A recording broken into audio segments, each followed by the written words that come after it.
kelarutan? Coba lihat video berikut terlebih dahulu.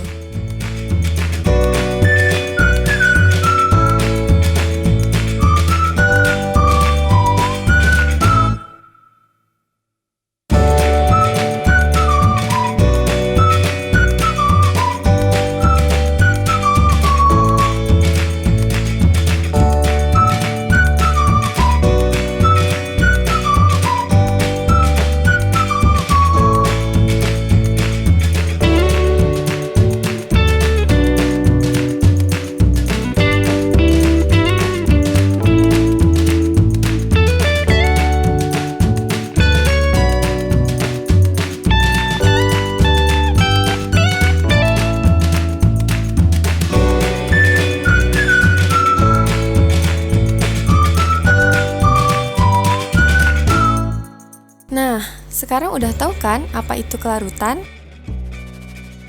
Jadi, kelarutan adalah jumlah maksimal zat yang dapat larut dalam sejumlah tertentu pelarut. Kelarutan ditandai dengan huruf S dan dinyatakan dalam satuan mol per liter.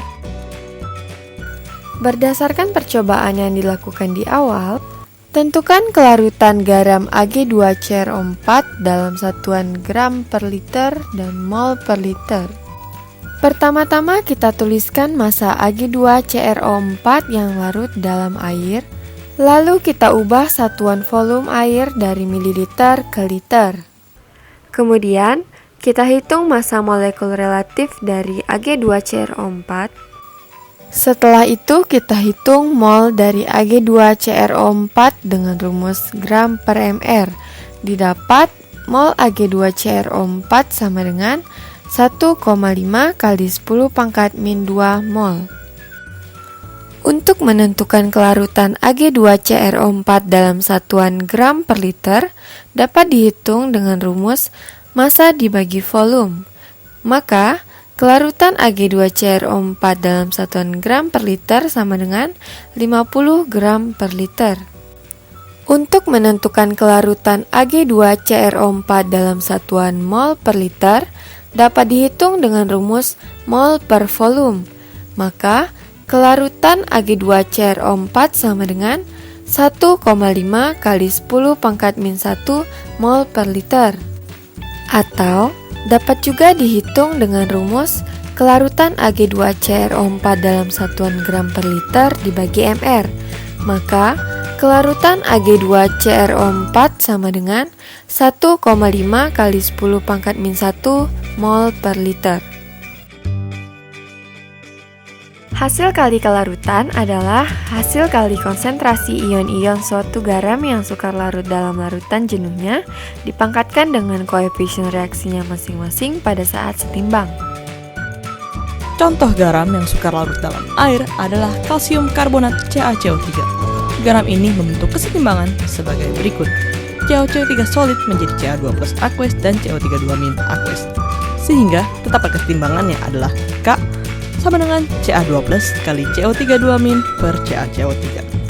Jika kita menata ulang persamaan ini, maka menjadi K dikalikan CaCO3 sama dengan Ca2 plus kali CO32 min.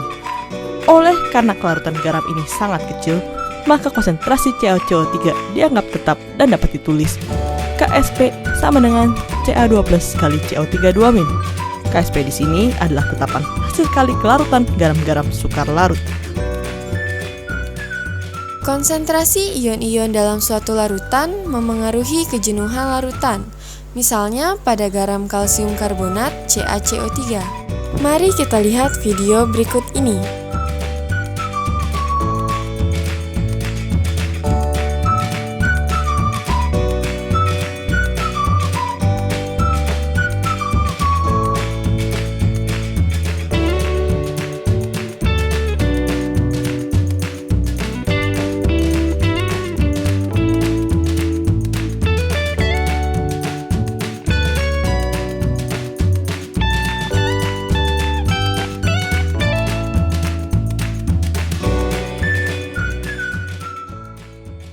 Hubungan kelarutan dengan tetapan hasil kali kelarutan dapat dijelaskan sebagai berikut.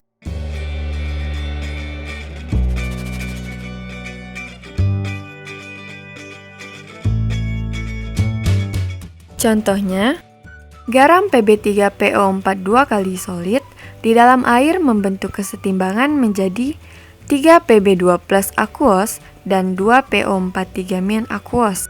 Lambang kelarutannya yaitu 3S untuk 3Pb2 plus dan 2S untuk 2PO4 3-. KSP sama dengan konsentrasi Pb2 plus pangkat 3 dikali konsentrasi PO4 3- pangkat 2. Jadi, persamaan KSP-nya adalah 3S pangkat 3 dikali 2S pangkat 2. KSP sama dengan 108S pangkat 5. Maka, S sama dengan KSP per 108 akar pangkat 5. Perhatikan contoh-contoh soal berikut. Berdasarkan eksperimen, kelarutan garam timbal 2 iodida adalah 1,31 kali 10 pangkat min 3 mol per liter. Berapakah nilai KSP dari garam timbal 2 iodida tersebut? Pertama-tama, kita tuliskan terlebih dahulu persamaan reaksi kesetimbangannya. Kemudian kita buat lambang kelarutannya, yaitu S untuk Pb2+, dan 2S untuk 2-. So, persamaan KSP-nya adalah S dikali 2S pangkat 2. KSP sama dengan 9 kali 10 pangkat min 9. Maka, nilai KSP dari garam timbal 2 iodida adalah sebesar 9 kali 10 pangkat min 9. Contoh selanjutnya. Tentukan kelarutan CuS jika diketahui KSP CuS sama dengan 6,3 kali 10 pangkat min 36. Pertama-tama, kita tuliskan terlebih dahulu persamaan reaksi kesetimbangannya. Kemudian kita buat lambang kelarutannya, yaitu S untuk Cu2+, dan S untuk S2-. Persamaan KSP-nya adalah S dikali S. 6,3 kali 10 pangkat min 36 sama dengan S pangkat 2. S sama dengan 2,51 kali 10 pangkat min 18 mol per liter. Jadi, kelarutan CuS adalah sebesar 2,51 kali 10 pangkat min 18 mol per liter. Untuk meramalkan pengendapan suatu garam dalam larutan, dilakukan dengan membandingkan nilai KSP dengan quotient reaksi yang dilambangkan dengan Q. Q adalah hasil kali konsentrasi molar ion-ion dalam larutan dengan asumsi zat terurai sempurna. Jika Q lebih kecil dari KSP, maka tidak terbentuk endapan. Jika Q sama dengan KSP, maka larutan akan jenuh tetapi belum terbentuk endapan. Dan jika Q lebih besar dari KSP, maka akan terbentuk endapan. Perhatikan contoh soal berikut. Sebanyak 50 ml larutan PbNO3 2 kali 0,2 molar dicampurkan dengan 200 ml larutan Ki 0,1 molar.